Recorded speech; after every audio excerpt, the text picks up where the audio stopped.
ومن أحسن قولا ممن دعا إلى الله وعمل صالحا وقال إنني من المسلمين কি দিয়ে কুরবানি দিবেন?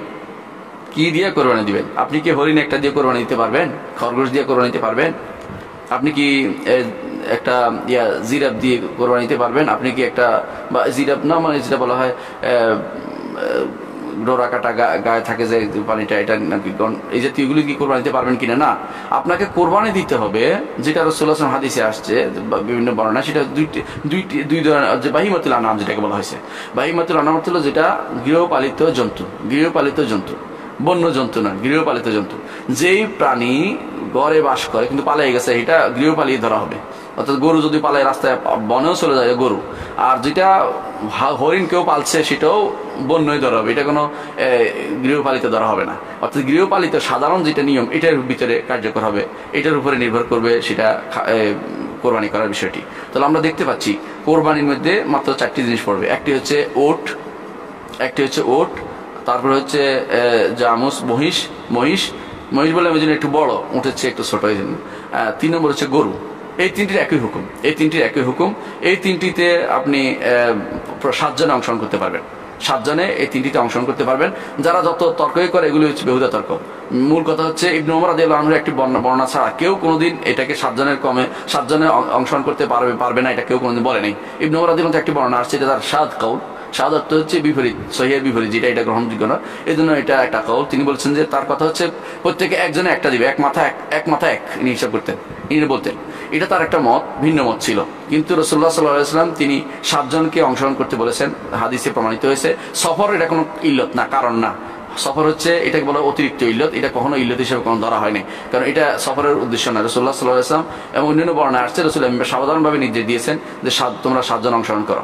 যে বর্ণনা 10 জনের কথা আসছে, বর্ণনাটি দুর্বল, সুতরাং সেটা গ্রহণ না করে 7 জনেরটাই আমরা গ্রহণ করবো। বিশুদ্ধ মতে 7 জন, উট, গরু, মহিষ, এগুলিতে 7 জন অংশগ্রহণ করতে পারবে। 7 জন অংশগ্রহণ করতে পারে। সেটা এক পরিবার হতে পারে, ভিন্ন পরিবার হতে পারে, কোনো সমস্যা নেই। এক পরিবার অর্থাৎ ধরেন একই গোষ্ঠীর লোক, 1 জন 2 জন 3 জন, 7 জন বলে আমি দিব, সবাই দিল, কোনো সমস্যা নেই। একজন দিলে আদায় হইলেও সবাই দিতে চাচ্ছে, দিবে, কোনো সমস্যা নেই। আর যদি বলে যে না আমি পাশের বাড়ির ভাইকে সাথে নেই, তাহলে যাইতে হবে, কোনো সমস্যা নেই। অর্থাৎ 7 জন সর্বোচ্চ। এরপরে বেজোড় হতে পারে, জোড় হতে পারে, কোনো সমস্যা নেই। বেজোড় করে ফেলতে হবে, বাধ্যবাধকতা নেই। বেজর করতে হবে, বাধ্যবাধকতা নেই। যারা বলে বেজর করতে হবে, এটার কোনো দলিল নেই। অর্থাৎ আপনাকে অবশ্যই 1 থেকে 7-এর মধ্যে থাকবেন, এটা হলো কথা। 2 হতে পারে, 3, 4, 5, 6, 7 পর্যন্ত হতে পারবে, এর বেশি হতে পারবে না। অর্থাৎ 8, 9 ওদিকে যাবে না। আবার নিচে একজন থেকে সর্বনিম্ন 1 জন, সর্বোচ্চ 7 জন পর্যন্ত উট, মহিষ এবং গরুতে শরীক হতে পারবেন। এখন অনেকে বলে থাকেন যে তাদের নিয়ত যদি গড়বন থাকে, থাকলে আপনি নিয়তের ব্যাপারে আপনাকে আল্লাহ পাকড়াও করবেন না। আপনি বাহ্যিক দৃষ্টি দেখবেন। আপনি বাহ্যিক দেখছেন যে একজন মানুষ ইমানদার, সালাত আদায়কারী, সালাত পড়ে, তার সাথে আপনি কোরবানি দিবেন। সে তো গোশত নিয়ত করছে কিনা, নাকি খাবার নিয়ত করছে, বাচ্চা নিয়ত করছে, এগুলি আপনি তাকাবেন না যতক্ষণ পর্যন্ত না সে বলে। যদি বলে, তাকে নিয়তটা শুদ্ধ করে দিবেন। এটা হচ্ছে শরীয়তের বিধান। একজন মানুষের পেটের ভিতরে ঢোকা শরীয়ত বলে না। রাসূলুল্লাহ সাল্লাল্লাহু আলাইহি ওয়াসাল্লাম জন্য সাহাবী উসামা ইবনে যায়েদ রাদিয়াল্লাহু আনহু বলেছেন, হাল্লা শাকাকতা আলা কলবি, তুমি কি তার পেট চিরে দেখেছো? সুতরাং কারো পেট চিরে কথাবার্তা বলা ঠিক না।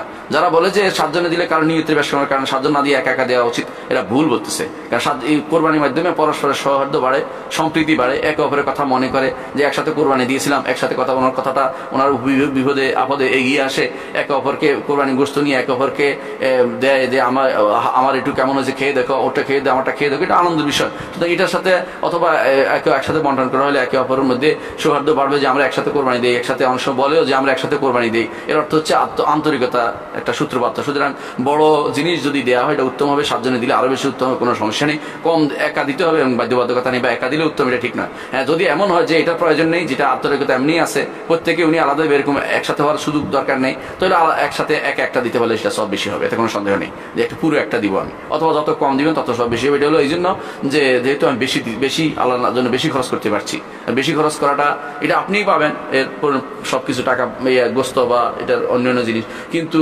আল্লাহ তাআলা দেখতে চান যে আপনি তার জন্য আসলে খরচ করতে রাজি হয়েছেন কিনা। এই জন্য যেটা আসমান, যেটা উত্তম, কোরবানির ব্যাপারে বলা হয় যেটা উত্তম বেশি, পয়সা বেশি, যেটা উত্তম বেশি, যেটা চোখে লাগে, সেটা দেওয়াটা উত্তম। তবে এই কাজটি যেন না হয় বাজারে নিয়ে বড় যেটা গরু লাখ লাখ টাকা মূলাইয়া যেটা করা হয় আমাদের দেশে নাউজুবিল্লাহ, সেটার মধ্যে আবার গলায় হার পরাইয়া বিভিন্ন দেখাইয়া ছবি তুলে দিয়া অমুকে কিনছে সেটা বলা, এর সবই হচ্ছে রিয়া।